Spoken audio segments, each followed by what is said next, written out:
Hello! If this looks familiar, I did just film a video, which was my collab with Coffee and Lipstick Nolt. I literally just filmed that. All I did was take off my black lipstick and put on red lipstick.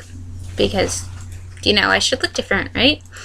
But this is my October wrap-up. I know I haven't done one of these in a few months, and that's because I haven't read in a few months. I was in a, major reading slump.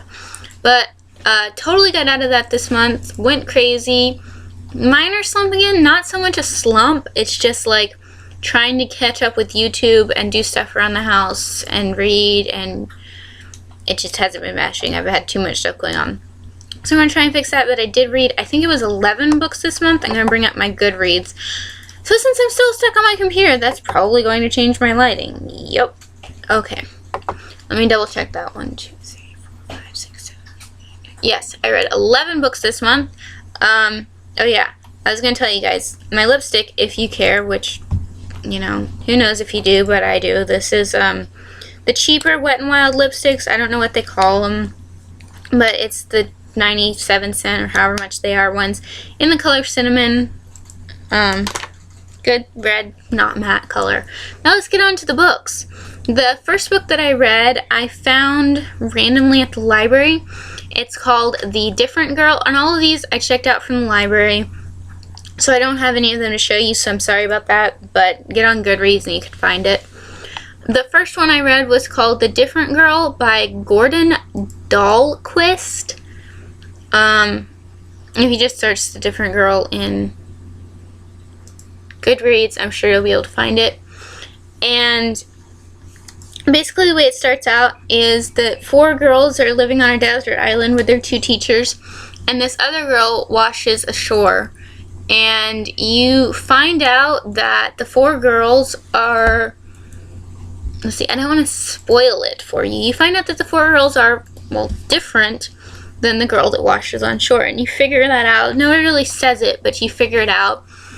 And the world that I want to say the world of the book, but since they're on a desert island, it's a little bit different. But the world that exists in the book that they all left from is really interesting. And that's something, I wish there was another book or a prequel or something that told about that world, because it was really interesting to me and I would have loved to read more about it. But it didn't. Sorry. The book itself was really good. It had the kind of ending that you could easily make a sequel, but it kind of had a blunt ending. Not in a bad way, I would say. I think it ended properly for the book, but it left me wanting more about the characters. It left me wanting more about the world that they didn't live in, about what happened afterwards, all that sort of thing. Overall, I really enjoyed it, and I would definitely recommend reading it. It's not a very long book, so you can read it pretty quickly. The next one I read was also one I randomly found at the library, and it was Spies and Prejudice, which is obviously supposed to be a mild take off of Pride and Prejudice. If you've read or watched Pride and Prejudice, you can pick up on that, but it's not totally there, and you can read the book without being into Pride and Prejudice and still really enjoy it. Basically what happens is this girl, her dad is a private investigator, and she basically works for her dad because people always ignore teenagers, right? And there's these new guys at her school, and they turn out not to just be new guys at her school. I'm really bad at not spoiling things, so I'm trying really hard. And I can't really tell you much more than that without spoiling one of the major things. So, I mean, they're spies. You can tell that from the title. But it's a really good book. I would definitely recommend reading it. I don't know why it only has 3 1/3 or 3 1/4 stars on Goodreads, but I really enjoyed it. It was the kind that I couldn't put down, and I had to finish it, so I would definitely recommend reading that one. And it's by Talia Vance. Sorry about that. And then two of the booktubers that I follow on YouTube were rereading the series of Unfortunate Events. And I'm sitting here like, I haven't even finished it the first time through. I'd only read the first 8 books. So, I started working on finishing that series, which I did, and you'll see that in a minute. So I picked up book number 9, which is The Carnivorous Carnival. Basically, series of unfortunate events. There's these 3 kids. Probably everybody knows what it is, but if you don't, there's these 3 kids. They're at the beach, and they find out that there was this big fire at their house, and their parents died. And it's a series of events of this series of unfortunate events where this bad guy named Count Olaf is trying to steal their fortune. That's the short version, but then the further you get into the series, the more other things start happening. And yeah, they're written for middle schoolers, but dude, you don't need to be a middle schooler to read these books. These books are great. I would recommend them to anybody that can read them. And for people that are in middle school or younger, there's a lot of stuff in them that it's a good book and a good story, and kids will enjoy it, but there's also stuff in there that makes you learn stuff, even if you don't realize it. And even me, as a 22-year-old, I learned things from these books, like new words and stuff. But they're still written where a middle schooler can understand them, if that makes sense. So definitely recommend them for anybody. Plus, I would definitely say these count as gothy books. So, you know, there's that too. But series of unfortunate events, definitely recommended. There's only like 13. Let me see here. Yeah, there's only 13 books like in the actual series. So, and they start out like this big, and I think the last one's like this big. You can easily read even the last book in a day, maybe 2, maybe 3 at the most. Like, if you don't have anything going on and you're a relatively fast reader like I am, you can power through one of those things in a day. That's what I was doing. But yeah, my laptop is burning my legs, so I'm going to try to finish this, even though I'm only 3 books in. So I read The Carnivorous Carnival, which series of unfortunate events number 9. Series of unfortunate events is by Lemony Snicket.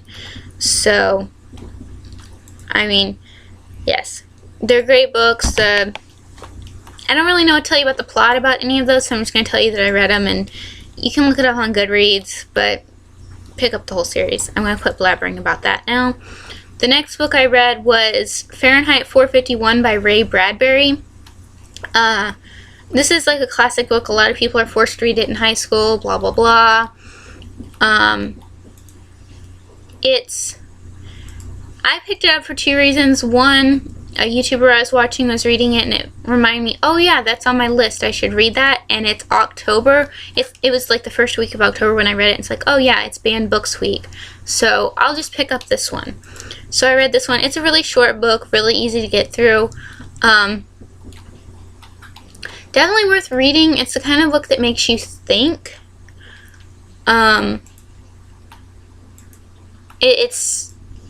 It's one of those things where it's in the future, but it's got some stuff that's so similar to our world, and then some things are just so different. But the short version is the main character is a fireman, which means it's his job to burn books, because books are not allowed. They're like illegal or whatever. Not all books. Like, people still read and write things, but most of what they read and write is just dinky little stuff like instruction manuals and stuff like that. For instance, this book itself would be one of the first ones to be banned because it makes you think, and it makes you different and have different ideas, which is kind of the basis of it. It's the kind of book that everybody has heard about, and it's kind of, I suck at describing books and things anyway, but I can't necessarily say I enjoyed this book, because it's not, especially for somebody like me who loves books so much, it's not pleasurable to read about all these books being burned and all the other stuff. but it is definitely something worth reading, and it's short enough. Definitely recommend reading it to anybody and everybody. You should read this book. Not sure if I said it, but it's by Ray Bradbury, and everybody pretty much has heard of this book or was forced to read it. The next book I read was also something one of my YouTubers was, I think it was in somebody's favorites last month in September. But they're turning this into a TV show, which I want to see, but it only premiered in June, so it's not on Netflix. But it's called The Astronaut Wives Club by Lily Koppel, maybe? It's about the wives of the astronauts that went up from like the 50s through the 60s, all of that era. And it's really interesting because, for one, I learned a lot more about the space race and all that than I already knew, which I just knew like the basics and stuff. And it also like gave an eye into the wives' thoughts and feelings and what they had to go through and deal with and all of those things. And it's obviously nonfiction. It's a really good book. I would really like to watch the TV show if they ever put it on Netflix like next year or whatever. But I would definitely recommend reading that one. And even if you're not, Ember, even if you're not really in a biographical mood, I think it would still be like something you could work through. And it has like pictures and stuff, so really good book. Definitely recommend that one. The next, well, the rest of them are all series of unfortunate events related. So what I did was I went ahead and grabbed all the rest of the series of unfortunate events books from the library because I got tired and Alex got tired of having to drive me up to the library every day to return one and pick up the next one. So I just grabbed the whole pile. So the next one I read was book number 10, The Slippery Slope by Lemony Snicket. I'm just going to tell you the names of them, and I read them, and that sort of thing. Like I said, you can get on Goodreads and read the synopses if you want to know about them, or just read the whole series, because they're awesome. I read book 11, The Grim Grotto by Lemony Snicket. I read book 12, which was The Penultimate Peril by Lemony Snicket. And I read book 13, which is The End. It's the name of the book, and it's by Lemony Snicket. So I finished the series of unfortunate events. Like I've said a zillion times already, it's a great series. You should totally read it, and it's not that difficult to get through. You shut up. And then I read the other two books that are kind of like companions to it. So Lemony Snicket, the author, that's actually a pseudonym. That's my word, right? Yes. It's a pseudonym, but I think that's a spoiler. Okay, I'm not going to say the thing I was going to say because I think it's a spoiler for the series. But there is this thing called Lemony Snicket, the Unauthorized Autobiography by Lemony Snicket. I don't know how to describe this. It's kind of like an autobiography, but since Lemony Snicket is a pseudonym, it's an autobiography of a fictional character. That makes sense, but it makes even more sense once you get through the series of actual books. But I read this. It's basically just a companion to the series.